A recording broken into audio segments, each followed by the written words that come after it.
រុកកំណើតចំប៉ាឡោឆាតស្រស់ស្រអែមខ្ចីខ្ញុំឃើញតាំងពីមិនទាន់ពេញវ័យដល់អូនដឹងស្ដីរូបលោដាច់គេ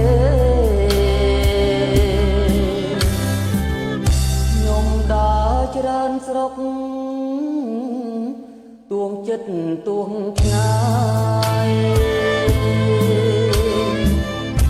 ចំប៉ារៀនអាយមិនស្មើអូនទេ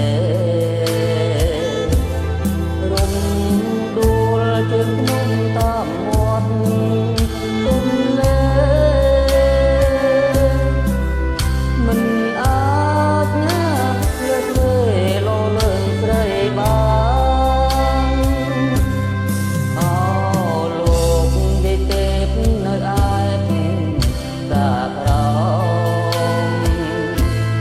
ដែលជើលួងលោមរូបស្រីឲ្យបានមាន